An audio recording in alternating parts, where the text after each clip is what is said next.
Item ಯಾವುದೇ ಇರಲಿ try ಮಾಡಿ ಆಚಿ ಚಿಕನ್ ಮಸಾಲಾ. ಇಂದಿನಿಂದ ಪ್ರಧಾನಿ ಮೋದಿ 2 ದಿನಗಳ ಇಸ್ರೇಲ್ ಪ್ರವಾಸವನ್ನು ಹಮ್ಮಿಕೊಂಡಿದ್ದಾರೆ. ಇವತ್ತು ದೆಹಲಿಯಿಂದ ಇಸ್ರೇಲ್ಗೆ ತೆರಳಲಿದ್ದಾರೆ ಪ್ರಧಾನಿ ನರೇಂದ್ರ ಮೋದಿ ಅವರು. ಇಸ್ರೇಲ್ ಪ್ರಧಾನಿ ನೆತನ್ಯಾಹು ಅವರನ್ನ ಭೇಟಿಯಾಗಲಿದ್ದಾರೆ ಪ್ರಧಾನಿ ನರೇಂದ್ರ ಮೋದಿ. ಇವತ್ತು ಔತಣಕೂಟದಲ್ಲಿ ಭಾಗಿಯಾಗ್ತಾರೆ ಪ್ರಧಾನಿ ಮೋದಿ. ಉಭಯ ನಾಯಕರಿಂದ ಮಹತ್ವದ ವಿಚಾರಗಳ ಬಗ್ಗೆ ಸುದೀರ್ಘ ಸಮಾಲೋಚನೆಗೆ ಮುಂದಾಗಿದ್ದಾರೆ. ಔತಣಕೂಟದ ಸಂದರ್ಭದಲ್ಲಿ ಹಲವು ಒಪ್ಪಂದಗಳಿಗೆ ಸಹಿಯನ್ನ ಹಾಕಲಿದ್ದಾರೆ ಉಭಯ ನಾಯಕರು. ಹೊಸ ಮೈತ್ರಿಕೂಟ ರಚನೆ ಕೂಡ ಸಾಧ್ಯತೆ ಇದೆ. ಇಂದಿನಿಂದ ಇಸ್ರೇಲ್ಗೆ ಪ್ರಧಾನಿ ಮೋದಿ 2ನೇ ಭೇಟಿಯನ್ನ ಕೊಡ್ತಾ ಇದ್ದಾರೆ.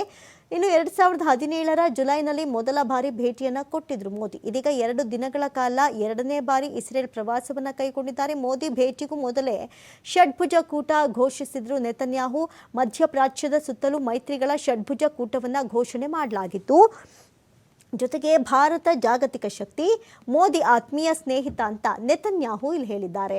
ಹಾಗಾದ್ರೆ ಷಡ್ಭುಜ ಕೂಟ ಅಂದ್ರೆ ಏನು ಅಂತ ಹೇಳೋದಾದ್ರೆ, ಇಸ್ಲಾಮಿಕ್ ಉಗ್ರವಾದದ ವಿರುದ್ಧ ಷಡ್ಭುಜ ಕೂಟ ಘೋಷಣೆಯಾಗಿತ್ತು. ಮೈತ್ರಿಗಳ ಷಡ್ಭುಜ ಕೂಟದಲ್ಲಿ ಭಾರತ, ಅರಬ್ ರಾಷ್ಟ್ರಗಳು, ಆಫ್ರಿಕನ್ ರಾಷ್ಟ್ರಗಳು, ಮೆಡಿಟರೇನಿಯನ್ ರಾಷ್ಟ್ರಗಳ ಗ್ರೀಸ್, ಸೈಪ್ರಸ್, ಏಷ್ಯಾದ ಇತರ ಬಹಿರಂಗಪಡಿಸದ ರಾಷ್ಟ್ರಗಳು ಕೂಡ ಸೇರಿವೆ. ಸಂಪರ್ಕ ಬೆಳೆಸುವಂತಹ ಮೂಲಕ ಆರ್ಥಿಕ ಅಭಿವೃದ್ಧಿ ಹೆಚ್ಚಿಸುವಂತಹ ಗುರಿಯನ್ನ ಹೊಂದಲಾಗಿದೆ. ಅಮೆರಿಕ, ಇರಾನ್ ನಡುವಿನ ಪ್ರಕ್ಷುಬ್ಧ ವಾತಾವರಣ ನಿರ್ಮಾಣ ಹಿನ್ನೆಲೆ ಇಂಥ ಟೈಮ್ನಲ್ಲಿ, ಇಂಥ ಹೊತ್ತಿನಲ್ಲೇ ಮಹತ್ವವನ್ನು ಪಡೆದುಕೊಂಡಿದೆ ಇಸ್ರೇಲ್ನ ಪ್ರಧಾನಿಯ ಇವತ್ತಿನ ಭೇಟಿ. ಈ ಒಂದು ಇಸ್ರೇಲ್ ಪ್ರಧಾನಿಯ ಘೋಷಣೆ. ಒಂದು ಕಡೆ ಪ್ರವಾಸದ ವೇಳೆ ಇಸ್ರೇಲ್ನ ಸಂಸತ್ತನ್ನು ಉದ್ದೇಶಿಸಿ ಕೂಡ ಮೋದಿ ಭಾಷಣವನ್ನು ಮಾಡಲಿದ್ದಾರೆ.